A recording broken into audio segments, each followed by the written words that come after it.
Ready? All right, we'll call this November 2nd Building and Grounds meeting to order.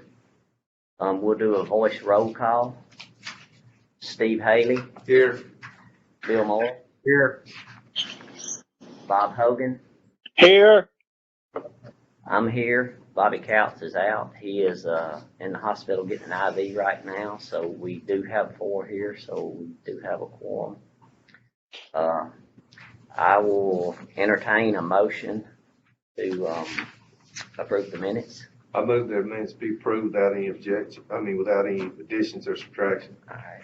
Second. Got a motion by Commissioner Haley and a second by Commissioner Moore. All in favor? Aye. Aye. No opposed? All right, those minutes are approved. All right, we will, we'll move right on in to tonight's meeting. Sorry for the delay. We had some technical glitches. I'll turn it over to Joe for it right now. All right, on the agenda here, you can see the asbestos removal of the floor tile on the second floor. Some of y'all may know we took up part of it, the most of it, and we run into a few little issues, and we had one of our employees here in the county called the news media, called TOSHA, called the state OSHA. They called everybody they could call. Everything was fine with this. Before we left that Tuesday morning, we'd run an air study on it, and it was perfect. So this is just information for y'all to know that we did have jumped through hoops to get this done. And we're going to finish the second part of it Saturday. I've had the mayor, myself, Chance Holmes, and Amanda Porter come to the walkthrough this morning. Everybody's good with it. And then Levy's will be here Saturday morning. My employee, Jason Dickens, will be with them. So everything's good to go. And they get finished. Scheduled in, new floor tile down. Once it gets scheduled in, then we'll have a new floor, new baseboard, and everything will be back to normal. But Levy's does seal off everything. They every door opening, they tape up and, plastic over. It's no way anything could get out to them. When I talked to the state inspector, Randall Harrison, he was fine with it. He said it's no big deal. So they feel like Saturday they can get it off. Yeah, this part will come up easier than the other part. Well, we got the most of it done. We got the biggest majority of it done. The rest of it, it'll come up. It's not near as much tile. So, but that was just informational purposes for y'all I want to bring you up to speed on that. Is any questions?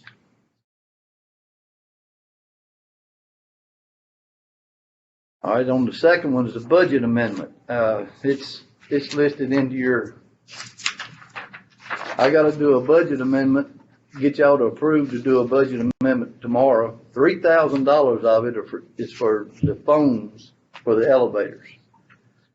We can go with these cellular phones at $2,072.20 a year, or we can go with copper lines, which is $100 a piece. These right here is $156 a month. Copper lines are going to run you $360 a month, I think is what it was. So I suggest we go with these. Chet knows what I'm talking about. He's the one that did the research on this, but I make a suggestion we go with the cellular link on it. We're trying our best to get out from under the claws of AT&T, and this is just another step. We could get POTS lines brought in, but trying to get them through the jail and trying to bring them through the Holden elevator over there in the courthouse it's not an issue. It's just old technology. These are 4 devices. We can share the lines. There's 2 lines on each device, and we need 8. They have 48-hour backup, battery backup if electricity goes out, and they're on a 4G cellular network. I've talked to all the state comptrollers that are running that have all the knowledge of these systems, and they've okayed it. They've seen a lot of companies do this, move over to cellular. So this is just in case of emergencies. Yes. Yeah, if somebody gets hung on the elevator, they have the phone, you know, somebody can push a button, somebody can answer them on the other end and get us or the Yeah. elevator people. So I think it's a phone that's attached in there, right? Yeah, the phone's already in each one of the elevators. This Okay. is just a service that goes out. Gotcha. Okay. And, Yeah, they'll be in each elevator room where the control rooms are. So basically, we're talking about the cost of the service here. right, and Okay. it's gonna be a budget amendment for 3,000, that'll be every year. It's gonna be reoccurring, it's going into my 307 account, communication account. So that'll just be some budget adds every year. So- Right, but I gotta get y'all's approval to carry it to the budget committee tomorrow, along with, I gotta have a $22,536 overtime budget for COVID-19.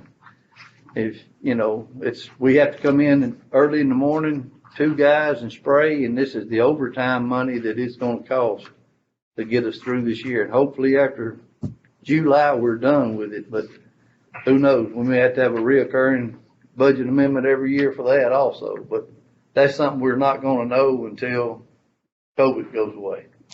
So we just need a motion. And the total amount is 25,536 for me to carry this to the budget committee tomorrow. Be next Tuesday, Joe. Next Tuesday? Yeah, because I won't of be here. Elections. I'll be out of town. I won't be here, so, I can explain it. yeah, I can send Jason, my second in command up. I can get him tomorrow, or Sean, if needs to be, she Your can. balanced budget amendments, and Right. actually we did get some COVID money in, so it's balanced budget amendments. So, Mr. Joe, if this were to become a recurring expense, could we consider a third party rather than us do it on overtime?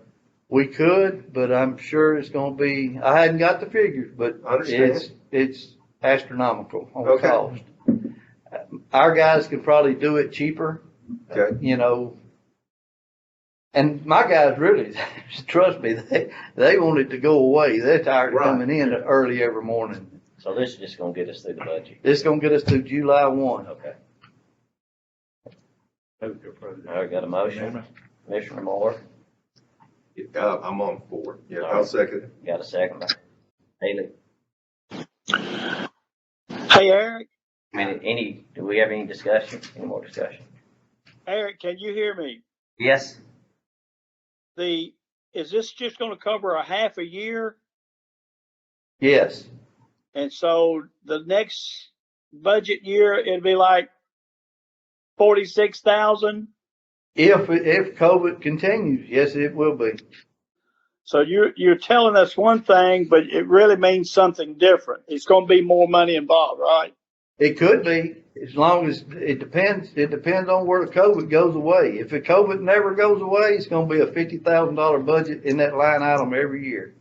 Good gracious. Yep. Now the situation with the elevators, that's going to be every year. Yes, that's gonna be every year. It's cheaper to go this route than it is with POTS lines or copper lines, as Chet says. Okay, got you covered. All right. All right. More discussion. Question? Question being called. Commissioner Haley, Yes. Commissioner Hogan, Yes. Commissioner Moore, Yes. I'm a yes. 4 has it, motion approved. Thank y'all. And now I will turn it over to Trey. That's all I had. And You want to go first? It's what, are you ready? Okay, go ahead. Okay, I didn't think I was going to have a whole lot for the meeting tonight, but I've come up with more items than I thought, but I promise I will stay on topic and move through them, not linger any longer than we have to. The first, remember, those of you that were on the committee and new members may not have known about it. A couple of months ago, I guess, we were approached by a gentleman named Harvey Combs, who owns a lot of property in the county. He owns some property out off Tom Austin Highway, US 431, on the east side of the highway. And he inquired to us, he's got 80 or 100 acres over there he wants to develop into a mixed-use development similar to Pleasant View. And he asked us, the county, would we consider giving him easement, doing some kind of land swap or whatever, where he could access the sanitary sewer, which is in the creek, right across the street from the entrance exit to our landfill. So we told him we would look into such. We agreed to contract with Clover Engineering. They did a little cost estimation study for us.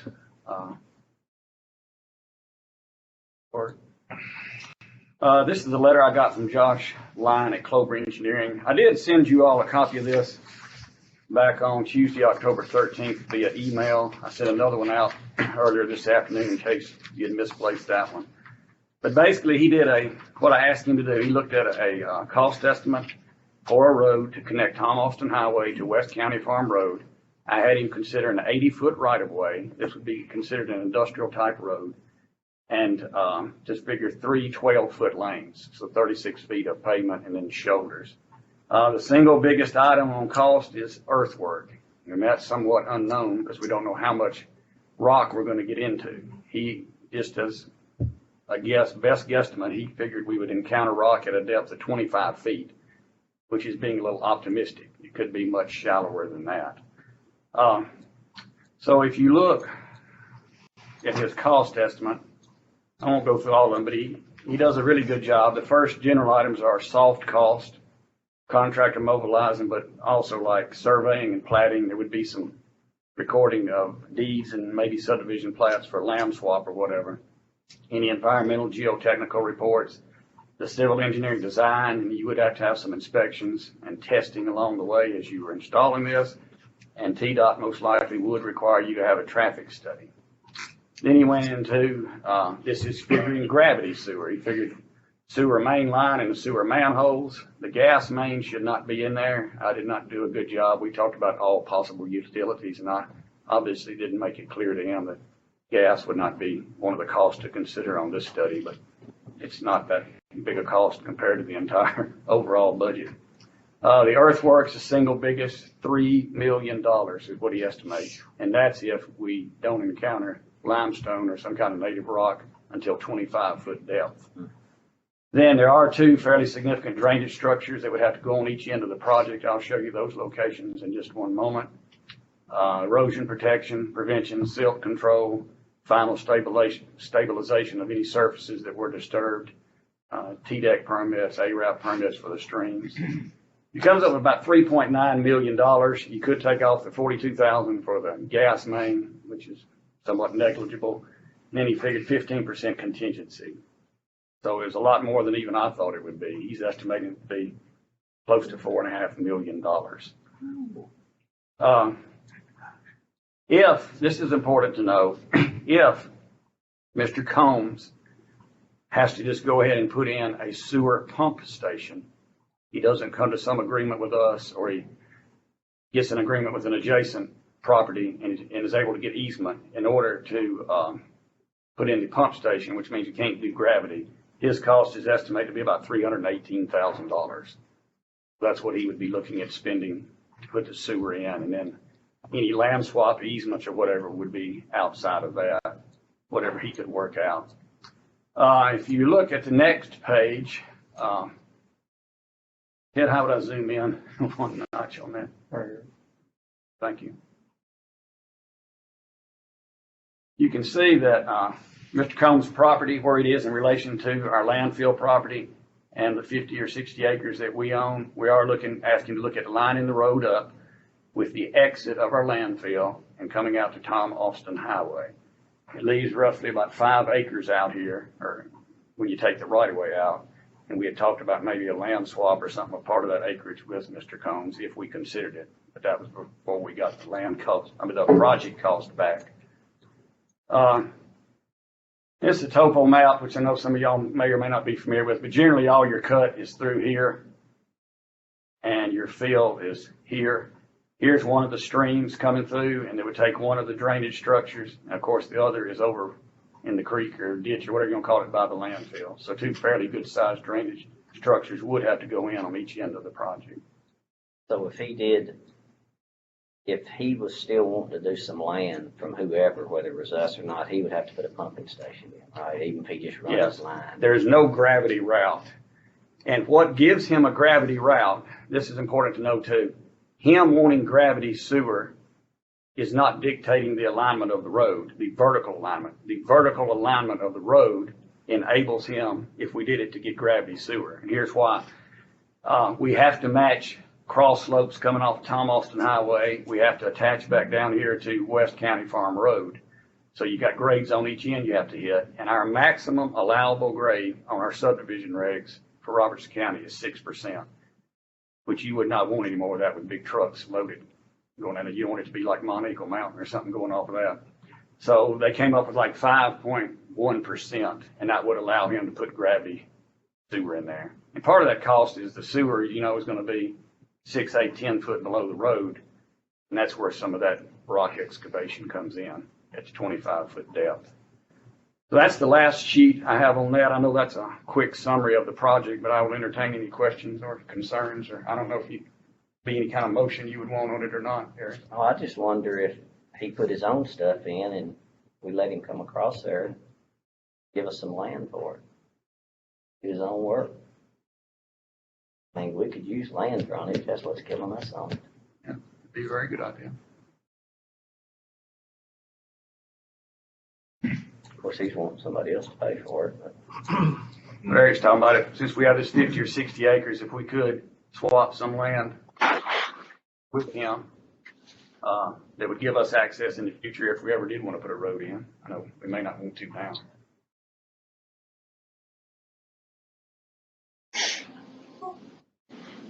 Mr. Hope, got any questions? Trey, I have one. Has anybody talked to the Robertson County Economic Development Board about this?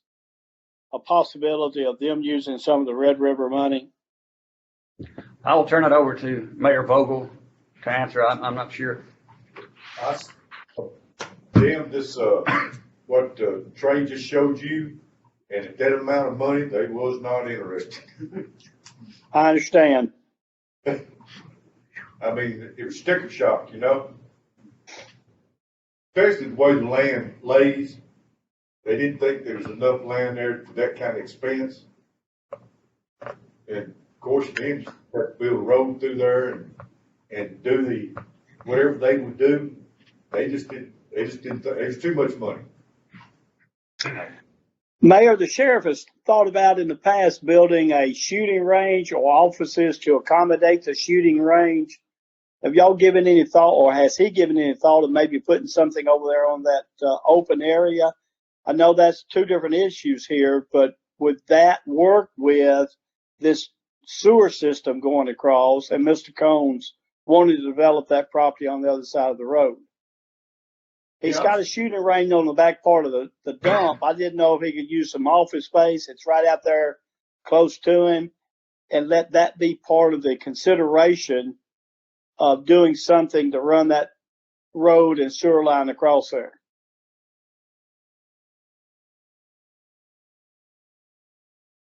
Hello. I know they were talking about doing, at our last law enforcement meeting, they were talking about doing it on the backside. Put a temporary building out there because we were under our understanding is we can't drill in the ground. We can't dig in the ground out there. That's what we were told, that with that being right next to the dump, we couldn't dig in the ground at all, so we couldn't even put stakes there. That's why y'all want to Or put a piling it. temporary. That's why we put temporary stuff out there. We couldn't even we couldn't even put electric lines back there, or sewer, or nothing. We couldn't do anything on Why that ground. can't we drill anything, Trey? Why would we not be allowed to drill anything that Tony's talking about? I mean, I just. They're not gonna let you. Stuff sealed and everything. Okay. Answer your question, Bobby. Yeah, the sheriff talked about some land and everything, but then he was gonna need a lot more money to do the building like he wanted. So that was Okay. it was just something they throw it out there. But, right now, this Combs deal, unless he was just swap us some right of way and him lay the pipe, I'd say everything's pretty well, it's done, you know? Well, the sheriff, from Ridge Top, they were talking about using that for Yeah, possibly. Yeah, we got that budgeted out, was in the budget for a couple of days. That's just The big part of the lion's share of that money is gonna have to go to the new simulator, the new training simulators. Okay, That's about 185,000. Yeah. We've got about 340,000, 885, almost I 200,000. know we need to talk Training about a stuff. building or something, you know. And then, the portable is, all thing we're talking about the portable and the portable classroom stuff, would do some range Right. improvements, but mostly the new training is, well, the new executive order from the president just came out Thursday, and I'll go into that, and the other things, we're gonna have to have a training simulator. That's $185,000. So I guess basically on this project right here, we just tell Mr. Combs that there's no go on it, right? Okay. I don't see the county spending. Well, I don't $4 million. either. I mean, unless he wanted to come up and offer some other kind of deal, you know, whatever. He might not be some gun ho about it. He's seen those figures.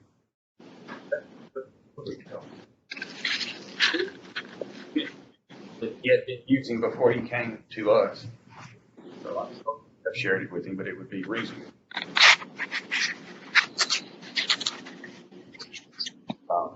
About. I think Josh is on statement. I Yeah. never would have thought that. I wouldn't have either. I got a feeling this is not his first rodeo. No.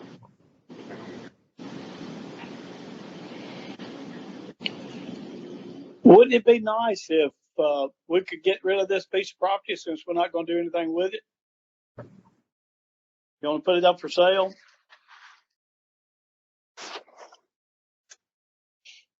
Yeah, I guess we could, but I was just thinking, you know, if there was a way we could get some of his land off the front there, it would make it a lot more valuable. That's true.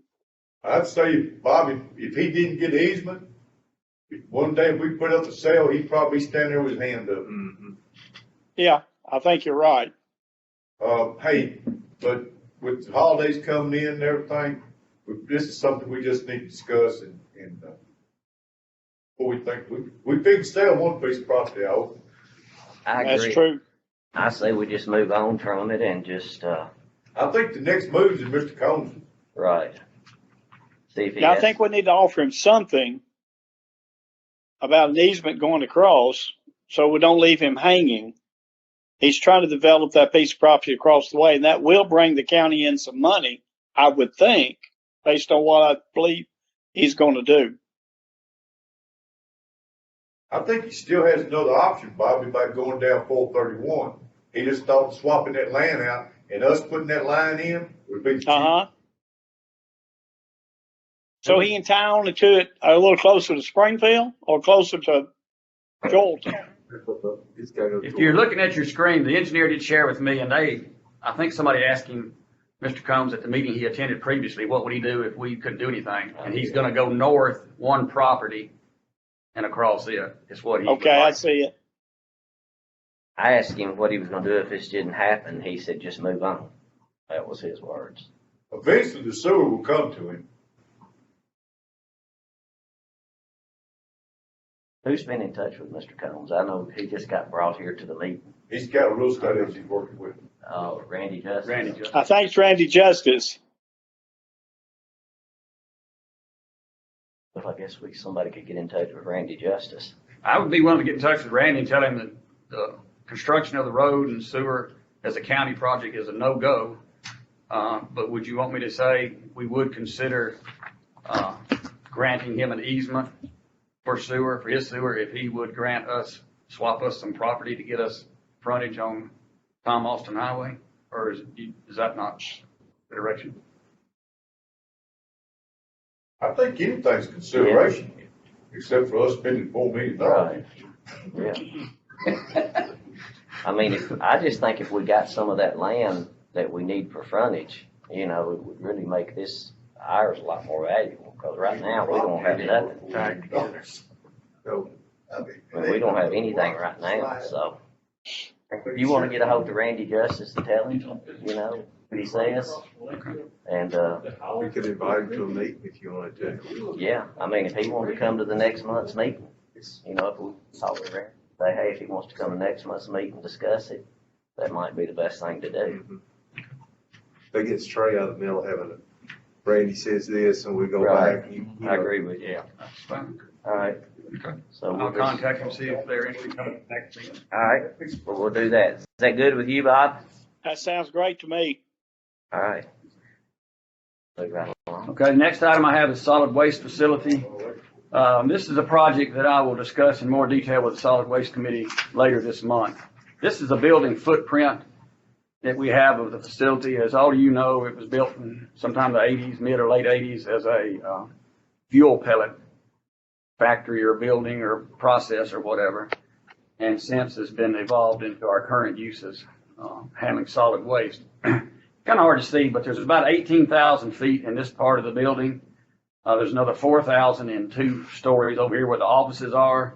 I think you've got 6,300 square feet here under its open shed, and another 9,800 square feet here that's open shed. Altogether, it comes up to like 38,000 square feet of space out there.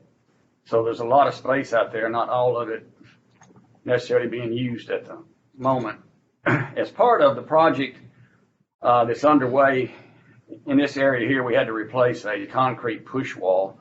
The state had Corey and our operation kind of under the gun out there because solid waste, as they pushed against that wall to load it into the trucks, was falling out onto the ground, and we had to get that repaired. So as part of that process, we got to noticing that there are several fairly serious structural issues with that existing facility. And the engineer that did the design on the concrete push wall, we engaged him to do a structural inspection and report. I won't attempt to go through his entire report tonight because it would take too long. But there are some significant issues that are going to have to be fixed. One of which, a little tighter. The building has a lot of breaches in the wall, in the roof, and in the interior wall that changes the classification of the building from fully enclosed to partially enclosed. And I am not a structural engineer, but generally buildings are either fully open, fully enclosed, or partially enclosed. And this one going into partially enclosed creates some significant, as it says there, with wind, internal pressures the building could be subject to during wind events. As I stated in here in one other meeting, it's kind of like air going into a balloon. You can only take so much, and then that balloon's going to pop. And if we got enough wind out there, the engineer thinks it would most likely blow the roof off, but it could blow the walls. And we have a lot of structural issues I'll talk about in a second. We also have a lot of metal siding, roofing and whatnot that is loose and hanging. And in a windstorm, that literally could cut somebody in two. So the biggest thing we have to do is get that building back enclosed. This is all open, and here is what used to be enclosed. It had an overhead door, and now it's got a lot of damage, and so it's partially open, and we have a lot of penetrations in some of these other walls that's got it into the state of being partially enclosed. One or two I wanted to show you. There you got concrete wall that's been knocked out. That's a whole tray. Yes, sir. That's a The hole's loader, been ain't hit by it? loaders in the wall. It contributes to the I'm condition. sorry, I didn't mean to be so blunt. Got it shot. As part of the pellet process, apparently, I don't know what they did, and it doesn't really matter. They had some kind of system in the ground. It wasn't necessarily piping, but it was trenches. I don't know if they ran steam through there or air or the pellets went through there or whatever, but a lot of those have fallen in. The grates are missing, and that can easily be fixed, but it is creating a danger with people. Here's one of the good ones, if I could show you. Look at the column right there. I won't go through any more past this, but there's several conditions like that. That is an existing column holding the building up, and it's completely rusted through except for this element right here. And it's weight bearing. Yes, sir.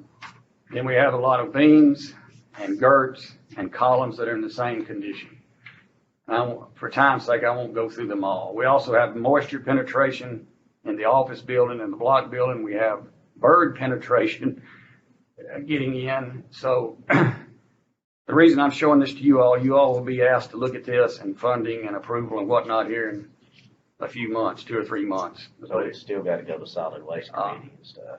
The engineer is trying to put it into phases, and we thought we could get by with 3 or 4 phases. To be honest with you, when you look at everything that would need to go in a phase 1 just to make it safe, probably knocks it down to 2 phases. But most of the work would have to be done in phase 1. It's probably going to be a considerable amount of money. Some things to consider along with this. A lot of it's going to have to be done regardless, but what is the long-term use of that facility? People are moving in here right and left. If you ever want entertainment and education, go out there someday and see the volume of trash that comes into our facility, and it's only going to grow. How much of this 38,000 feet do we need? Maybe we need more. How much recyclables, how much end market value is out there to be bought? There's times they can't even sell anything, maybe aluminum, but not cardboard or whatever. So there is some planning that needs to be done, and I'm sure Solid Waste Committee is already doing that to kind of get as much bang for the buck when you make these repairs. But anyway, that's a quick report on an urgent issue that is going to have to, the engineer's supposed to try to have a report and a cost estimate by December. So I'd anticipate coming back maybe the January meeting and presenting this. And I am going to present to Solid Waste later this month. So any questions or comments on that? No, it's just good information. So I'm not gonna hold you to a number, Trey, but when you say considerable, what's the figure for considerable? Well, I stood out there with the engineer the other day. The push wall we're putting in now, we had 2 bids. One was 100,000, one was 150. We obviously took the 100,000. That wall would have to be replicated to close the building back in and give them another push wall. So there's 100 right there.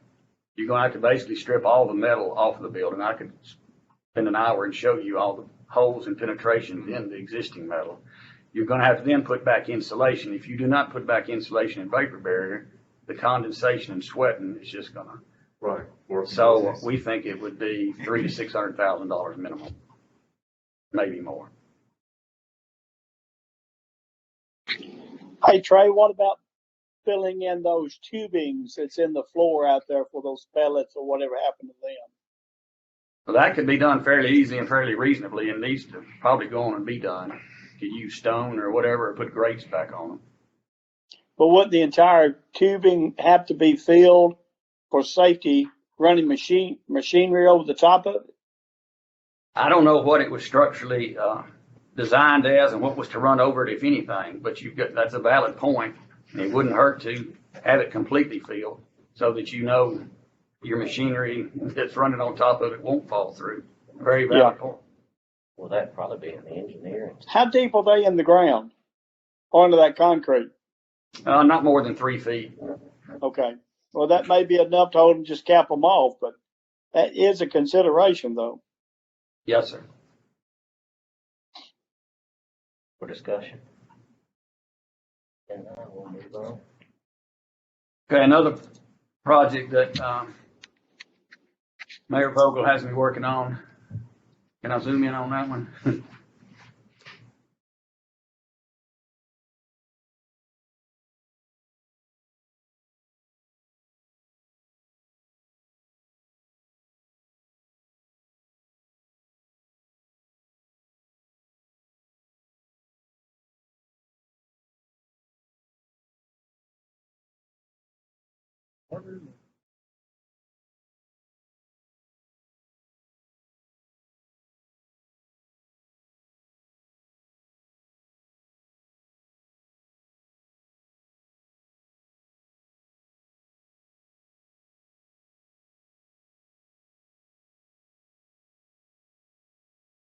We can't get that one up.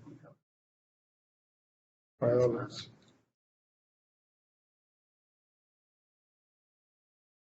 Oh, that's what you want to bring up? You need to bring up something else. It's a different application. Oh, it's not Adobe. Right. And we're sharing Adobe. The rest of them. Okay. Can you just tell us about it?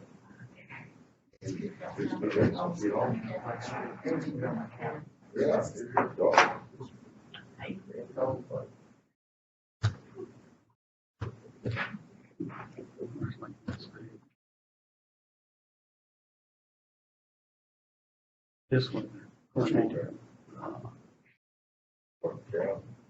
So, yes, go to the next meeting. Don't go to CRC. Okay, the mayor has me working on a project over here on the parking lot, and it's very badly needed. If you're up here for early voting, you saw it. I'll give you a brief version on this. These plans were done in June of 2009 by CRC Resource Engineering, which is now no longer in business in Springfield. They came up with a plan to add, I think it's about 65 parking spaces. I think there's 40 over here and 25 here. We own all of the property that runs from South Brown Street through to South Maple Street, one lot here. We own all the way on the other side here with the building we looked at tearing down, and we just bought the Doctor's Plaza. I've talked with Delvin Hester. He put in 3, at least 15 to 20,000 gallon detention storage tanks in this parking lot, the lower parking lot, even below this one. This is where employees mainly park. It's parking down here that the courts and the sheriff's department uses. In that parking lot, there are at least 3 tanks, may contain as many as 60,000 gallons of detention storage. When this plan was worked on, they proposed all this additional detention storage here in this new parking lot. That is a significant contributor to the overall cost of this project. I have employed Clover Engineering to look, since Mark Baker with CRC is no longer around here, and see what would we have to do to see if we already have enough detention for stormwater runoff. And even if we have to do this, we want to put in enough detention one time, if we have to do some more, to handle everything that we may possibly pave on this site that we own now. Any impervious surfaces that are created that are now grass or vegetation or whatever.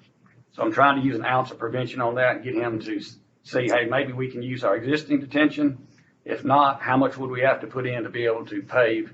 Because likely, the mayor can expand on this, we might have to do this in phases. Maybe pave this, and a second phase this, and a third phase this here. But we want, when we get ready to start paving, our detention is in order and we don't have any more to put in.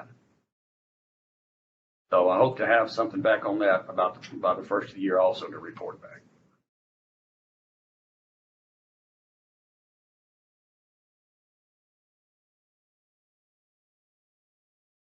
Okay. One other thing I wanted you to look at.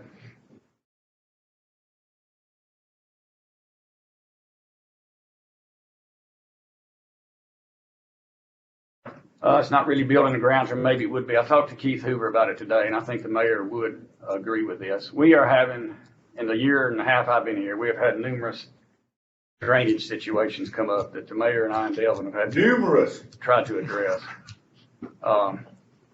We badly need, most all government entities around us, cities and counties, have what's known as a land disturbance permit. Not every project that would involve grading would wind up with a building permit or even go to planning and zoning. You don't necessarily, wouldn't be a zoning change or anything. So we need a way to regulate that, both from an erosion control standpoint and from a stormwater runoff. We got places where they're just running water right off into the neighbor. We got others where site plans have been approved and everything looks good, but the last thing they want to put in is the detention pond, and all the water's running all their neighbor. And we have no really good way to regulate it at this time. So Keith has asked me to, by the end of December, 1st of January, to come up with a draft land disturbance permit process. I've already talked to Clyde Richard about it. He's got to figure out the legalities. Would it be an ordinance? It needs to be similar to a planning and zoning building permit, a highway department driveway permit, a TDEC septic permit. Come through my office, it'd be another step just to check off. It wouldn't be overbearing and try to be a stumbling block, but it would allow us to regulate that and have some means of addressing it. And that's all I have on that. Mayor, you want to throw anything in on that? I'd have to say, since I've been elected, it's 2 years, and I don't know how many subdivisions where a developer went in there and built a house on a lot that's supposed to be drained. And now the people living there are calling us, wanting us to fix it, when we didn't have something like this in action to hold the developer responsible. And Trey's been to several sites. I've had to send him on to look at it, and he just said it's where some things have slipped through the cracks. And, next thing you know, Clyde's involved, but, we're gonna have to do something where, right now, we got a situation where guys building a big building, he has not put in the detention pond yet, and all the water's running on neighbors. So he should have done the detention pond first. And, this way, they won't be putting the cart in front of the horse. As this county grows, it's gonna have to be done. I'm all for this. This happened to my sisters. Yeah. I'm I telling mean, you, people, we've experienced it. as we use up good land, they're gonna start building houses, subdivisions, in swampland. Yep, If you haven't got something like this in place, the county's gonna be held liable. yes. County Commission. Well, Eric asked a good question. Who ultimately would approve this? It would be county commission. What committee's under that? I don't know. So it wouldn't go through planning and zoning like That's it's, what I was asking him. It would be outside of planning and zoning. It'd be another step in the process. Like they get a driveway permit, a What I'm septic saying permit. is who would get this ball? Who would it go through? And I know it would have to come before the county commission to approve it. It would be, Where it would get caught would be planning and zoning. Yeah. When people go in there to get something, and then it would get caught if somebody turns in a complaint, then we could go out and see, did you get a land disturbance permit if they didn't go to planning and zoning? And we would have a means of but would addressing. planning and zoning be where you would go to get this? No, you come to Come to engineering. you? Okay. We didn't have an engineer, we wouldn't be looking at this. He will see the sites and knows how water's gonna be disturbed and whether or not it's something that's going to affect the neighbor. I agree with everything we said, but my only question would be, how would they know to go to trade once they had everything done at the planning and zoning? Does my question make any sense? They would not get a permit there until They they got, got a grading permit, like they have to get a driveway permit and a septic Okay. permit and bring them the deed. okay, I've got Gray overlooking all the Execute developers' the permit. plans, uh-huh, I would and usually. he knows where water problems are. He's already caught 2 or 3 things that we was speaking. Well, with Trey issuing the permit, if something goes wrong, does that mean it falls back on you? Falls to me, and it's up to me to get out there and do the inspections. Hey, Delvin, Helping is a real asset to this county. My goodness. they know when you get a road where the folks we're sitting, we can say, "Honestly, a headache." Is this something that see a lot? I mean, is Yeah. it something you like really big? Over time, it probably would. I would work that, but That's what I'm. it needs to be done. We used to do it right, had to go back and do it. Right. Yeah. Hey, y'all, does the city of Springfield have anything like this? Or we're gonna be the first man in line? They do. I already have a copy of their ordinance, Bob. I can get you a copy of it. They already have. Okay, I think we need to be uniformly, together with them and the rest of the county. The more complaints I hear is about, I'm taxed to death, I'm having to buy this permit, go here and here and here. And Trey, if you're gonna handle this, you're gonna have some more staff, my friend. It's not gonna be inexpensive because of all the extra work that you're gonna have to do and the people there working with you. I think it's a wonderful idea because I think erosion is an issue, getting all into our sewers and everything else. I understand that, but it's just not a simple, Trey, you do it. It's going to be a complicated issue. But we need to probably copy some folks like you got up here, the city of Hendersonville or other people around us, so that we're not totally reinventing this wheel. It sounds good on the surface, but let's just make sure that we can handle this thing on the front end. And Trey, you put more and more on your wagon, my friend. It would probably be a thing where, if we got another staff, somebody to address it, maybe they could split time with, building inspections, with planning and zoning. Because they're out there anyway. But you're right. I mean, if you're gonna take it on, you have to be able to administer it. That's for sure. That's right. I think we got enough staff in building zoning there. What does this thing cost to get? Is there how do you determine the pricing on it? Is it, I would just do a $50 or $100 fee or something, just whatever you think. Some nominal fee to You know, issue a permit. this is just in the talking stage. Yeah, Yeah. I'm just wondering. All right, That's all I got. okay. That is the best thing, one of the best things we come up with, Trey. I've got another thing under old business. We have been Jody and me and Keith and have been in contact with Clyde today on the selling of the TSC building. It will go out for the advertising. For the selling The of it. bid will go out tomorrow, and since we don't really have anybody to send it to for sure, like we do with other sealed bids and all, we'll post it on the website. She's gonna send it to all the building and grounds committee members and county commissioners. And then we'll put the ad in the paper. There'll be one in next week and then the week after. We're gonna post it for the 30 days like y'all want, so we'll post it. And the bid will be open December 3rd at 10 a.m. Do we do the times and connection both when we do it in the paper? The time has not really been a valuable, workable I agree. paper for myself, especially with the last couple of years. Uh-huh, So we'll definitely do the connection. okay. She's So, gonna run it 2 times. Run about that, and there'll be a time like.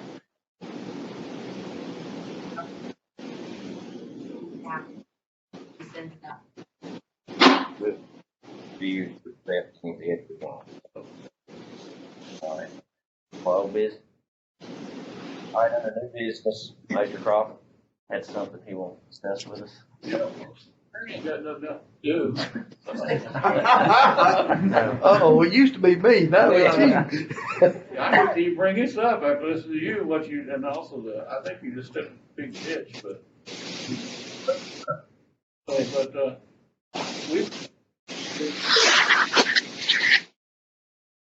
And it's gone on for 10 years. Before I got there, now it's going on for 10 years. I've been there. We've been trying to fight it. Joe knows what we're talking about.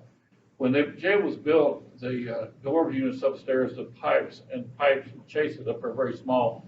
They develop a leak, and then they will fill with water, and you can't tell it's filled with water until it starts to come back out. And when it comes back out, it comes back in the administrative offices, and it comes in the NCIC office. It's got to the point with the NCIC office that it's almost getting to, or it's going to be very close. It's not going to be usable anymore. And we've got a big problem. We've also got another issue where we've got a heater that was put in, and it's got an overflow. When it gets a lot, it's in an enclosed closet, and when it gets hot enough, the pop-off valve goes up. And when it dumps everything out of that 100-gallon hot water heater, I guess it is. 125 gallon heater, it dumps out and it fills up in the concrete and space, and then it works its way out. And it may pop off, it may fix it. And the water not come out for another week, and it comes out in the administrative office, booking, and in the NCIC office. And we've got to figure out a way to get that water out of that jail. And it's been going on. We've had another engineer company come in and look at it. They want they're off, I think there was about $125,000 when they fixed the issue, and rebuild a whole bunch of stuff in the jail that was never built quite correctly. This is between the 97 and the 2010 jails. And so it's kind of a mess, but it's getting to the point now where it's not the roof anymore. The roof is fixed. We have got to get this issue fixed. And we need somebody to come down here and look it over and figure out. We've come up with all kinds of solutions, none of them work. We've thought of everything we could think of, but I don't know what else we're gonna do now, except we have to take a pot out of service, tear walls out, and redo a few things, and it's gonna be a mess. And I just need somebody that knows more about this than I do to look it over and see what we might do. I It's gonna mean, be planning. you've already had an engineering company come look at it? We had a company Yeah, had a company. that come out, Yeah. Icon Construction company? System, to put all new It's icons. 2 years now. See what happens, and it's not the best clientele that he's having to deal with every day. They try to tear up everything. But what happens, they just keep flushing and flushing and flushing till they try to stop stuff up to let it flow, because they know it But running that's really down. not- It's not even the clientele, it's the valves in the back. And then- The side back, those valves will start leaking. They get wore out, they start leaking, and then Is this what This you- old jail should have been tore down when they built the new one. It's built in pods. the company was out of South Carolina, and they brought the pods and set them in the front parking lot, and they'd get a pod, set it in, get a pod and set it in. You would know what I was talking about if you'd seen them build it. You'd thought, oh my God. And that's what we thought. But it's a nightmare. Are they pre-framed? They're poured and brought in here from South Carolina. The biggest problem is not the prefab jail, it's the old brick and mortar jail with, put up in 97 where the Right. Chase All of is them are pods. 97 parts are pods. Those are pods? Yep, every one of them. So those are the prefab pods that come. Yeah. Okay. Anything from the crossover door this way is pods, except unless they built the internal wall. Okay. I'll be glad to carry down there and show you. You're gonna, Let's set up the time. yeah, you're gonna put your hands up and say, I mean, Oh, I'd my be glad to Lord. look at it, but it sounds like you're gonna have to have a mechanical engineer or somebody yep. to come up it's- with a solution. We got Icon to come and, Probably put it's in gonna be these, costly. put Oh, in yeah. these systems where they can't flush, the toilet twice an hour, stuff like we did in the new jail when Train come in and done it. So I'll be glad to go down and discuss it with you. So But it won't be the month of November because I'm fixing to leave. Oh, boy. And I don't know if I'm coming back. But Jason or any of my guys that go down there all the time know more about it than I would. But it's all From what pods. from what you know now, is this an accurate statement? We're likely going to have to hire professional services. Oh, sure. Mechanical engineers. Sure. That's why, who was it, Jason, with the last group of guys that we used to hire once in a while? Jason Reynolds? Yeah, Jason Reynolds. Reynolds, he was the one that came, his company come down, looked it over, and that's basically what. he And said. Icon also. They He send told us- he people told us up here. Then we'd have to, his best estimate was we were looking at moving some walls and doing some stuff and tearing things out. It's gonna be a mess. Can you go down there and get in touch with them? All right, so I won't be here Friday. Can I send Jason? Yeah, that's what I'm wondering. Because I won't be here Friday either. That'd be, yeah, hey, I got some people. can we do it Thursday? I've got, we do it Thursday. do it next week. Do it, it's been going on for 10 years. Yeah. There you